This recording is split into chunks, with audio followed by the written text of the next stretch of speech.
Let's look at Kantianism in action. Imagine you find yourself in this situation. You bought a lottery ticket. And when you bought that lottery ticket, you made a promise to your friend. And the promise was that if the lottery ticket turns out to be a winner, you're going to split any winnings equally between the two of you. Now, you got the winning lottery ticket. And the winning lottery ticket was not just a ticket for $5 or $10 or $50. It's a winning ticket for millions. And so now you're faced with this problem. Well, what do? I made this promise to my friend, but I've also got these obligations to myself, and there's all of this money that's now available to just me. Do I keep the promise, or do I do something else? Okay? Now, what Kant is going to say is, well, to answer that question, you got to think about all of the possible actions you could take when you find yourself in this situation, and then you want to evaluate each one of those actions.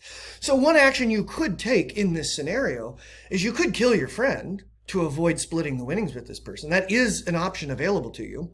And you can imagine how an ethical egoist might evaluate this particular action.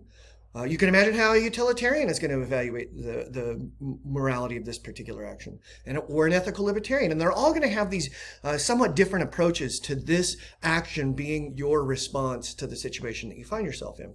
But Kant's going to approach this question differently from any of those theories. Kant's going to say, look, I want you to think about this action, and I want you to think about its relation to the situation that you're trying to navigate, right? This is a situation of promise keeping. And what Kant's going to say is, I want you to think about what the logical implications are of taking this particular action, of killing somebody to avoid splitting the winnings, killing somebody to avoid having to fulfill a promise.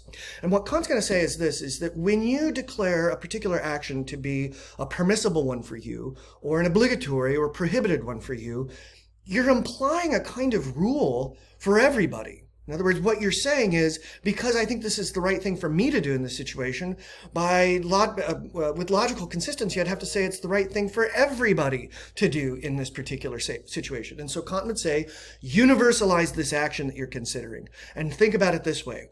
Everybody should kill the person that he or she has made a promise to. Okay, so there's the rule that we would be implying would exist for everyone equally if we think that's the rule that's morally permissible for us. And what Kant might ask is this, is, okay, so what if everybody did that? What if everybody always killed the person that he or she made a promise to? And Kant he's going to hear us say, well, that's kind of an ugly world. I don't want to live in that, where people are killing other people just to avoid keeping a promise. I don't like that kind of world. It's kind of dark and ugly. And Kant would say, yeah, that's all well and good, but that's not how I think about this question. What I think about is this. You're trying to figure out a way to logically navigate your way through this particular situation that involves promise keeping. And if you take this action that implies this rule that everybody ought to kill the person that he or she has made a promise to, then nobody's going to make promises, Kant would say. In other words, the very situation that you're trying to figure out how to deal with ethically would be a situation that no longer exists because the rule that you've developed for dealing with it actually destroys the situation.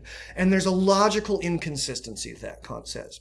All right, so maybe we do this. We think, all right, I'm not going to kill this friend I've made this promise to. I'm just going to lie to him. I'm going to say, yeah, I gave you that money and you spent it all on a drunken bender and now you just don't remember it. So you could tell this lie. And so Kant says, all right, universalize that. Make a rule out of it. Everyone ought to lie to the person that he or she has made promises to.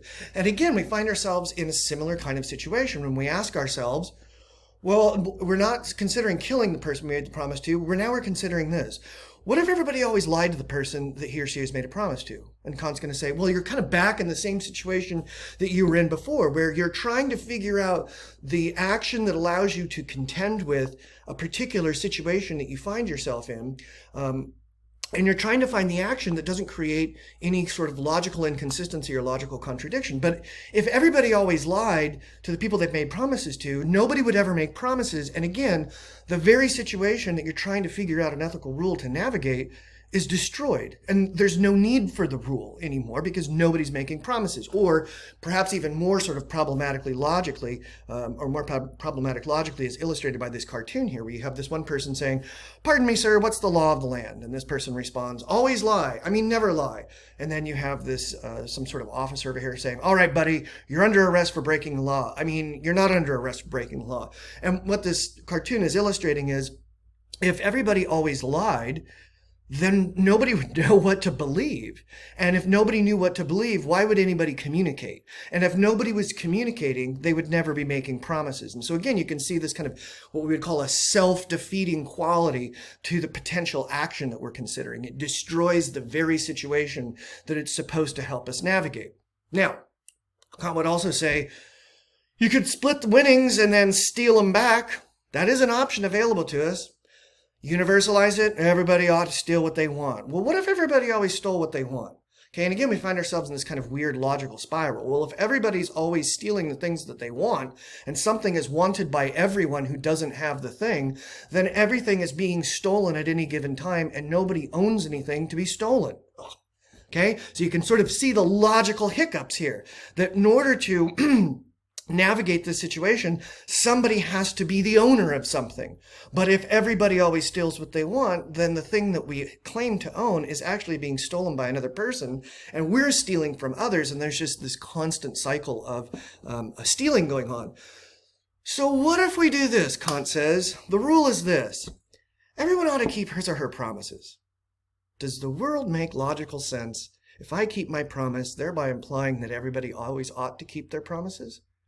And we'd say, well, yeah, that's a world that makes perfect sense, right? Because we make a promise, we fulfill the promise, all is well. Promises continue to be made because promises continue to be kept, and we have a rule for navigating the situation of promise keeping that doesn't result in any logical inconsistency or contradiction. Now, what we're pointing at here is that for Kant, the rule that we develop to deal with a particular situation, it cannot be self-defeating. And what we mean by that is this, is that the action that we're considering taking, because of its inherent qualities or its nature, right, which is what we began talking about with this thought primer, it cannot bring about its intended results. If it cannot bring about its intended results, then the action is not a logically consistent one, right? Because it's actually defeating itself. And so you can imagine, you can apply this to lying, to stealing, to murdering, to promise breaking, to enslaving. What if everybody always enslaved someone else? Well, then you've got a world of where the boundaries between slave and master have become very blurry because everybody's enslaved by somebody else. But how can somebody enslave somebody else if they're themselves enslaved? And again, you can see there's this logical problem. Now, this is a super important point worth writing down. Kant's rule, this categorical imperative, it doesn't mean that the action brings about undesirable results or creates a world that we wouldn't want to live in, okay? Kant doesn't care about the real world material consequences of the actions that we take. So that means that while it sounds a lot like what Kant is saying is the golden rule, do unto others as you would have them do unto you, Kant is saying, no, I don't care about the way that you desire to be treated, and I don't necessarily care about what happens as a result of the action. What I care about is that the action you're considering be a logically consistent one, not be a self-defeating one, okay? You cannot have an action for dealing with a situation that involves contradiction or destroys the situation that the rule is supposed to help you navigate, okay? So this is what Kant means when he says, I want you to use your capacity for rationality to determine what the logically consistent action is for dealing with the various situations that you deal with in your life. And I want you to develop your ethical rules that way, because relying on your capacity for rationality preserves your dignity as a human being.